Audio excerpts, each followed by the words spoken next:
The world in space. The story of our world is a story that is still very imperfectly known. A couple of hundred years ago, men possessed the history of little more than the last 3,000 years. What happened before that time was a matter of legend and speculation. Over a large part of the civilized world, it was believed and taught that the world had been created suddenly in 4004 BC, though authorities differed as to whether this had occurred in the spring or autumn of that year. This fantastically precise misconception was based upon a too literal interpretation of the Hebrew Bible and upon rather arbitrary theological assumptions connected therewith.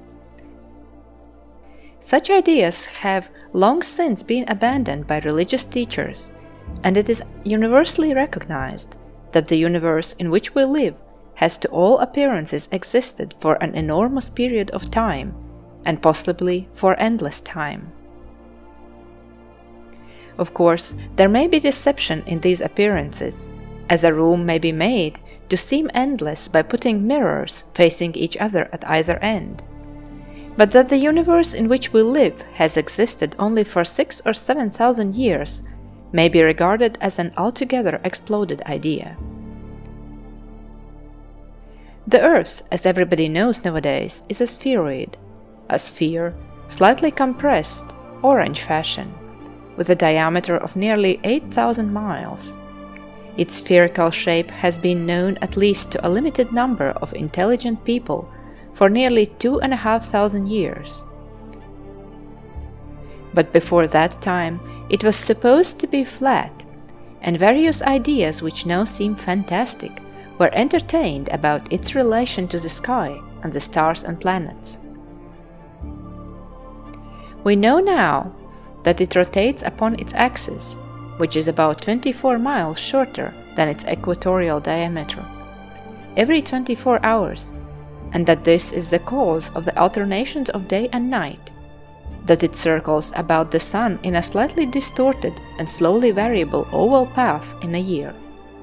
Its distance from the Sun varies between 91.5 million at its nearest and 94.5 million miles. About the Earth circles a smaller sphere, the Moon, at an average distance of 239,000 miles.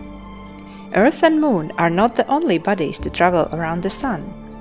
There are also the planets Mercury and Venus, at distances of 36 and 67 millions of miles.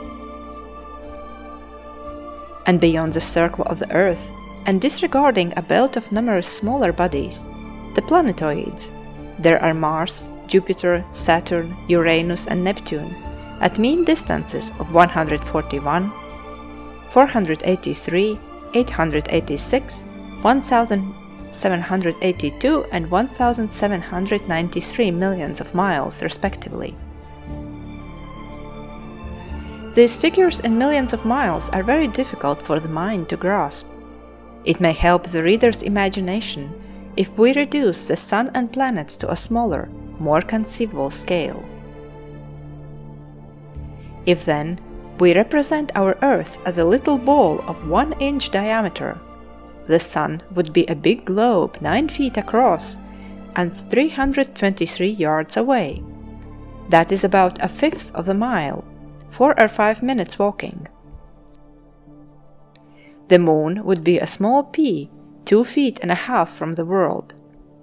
Between Earth and Sun there would be the two inner planets, Mercury and Venus, at distances of 125 and 250 yards from the Sun. All round and about these bodies there would be emptiness until you came to Mars, 175 feet beyond the Earth, Jupiter nearly a mile away, a foot in diameter, Saturn a little smaller, 2 miles off, Uranus 4 miles off, and Neptune 6 miles off. Then nothingness, and nothingness except for small particles and drifting scraps of attenuated vapor for thousands of miles. The nearest star to Earth on this scale would be 40,000 miles away.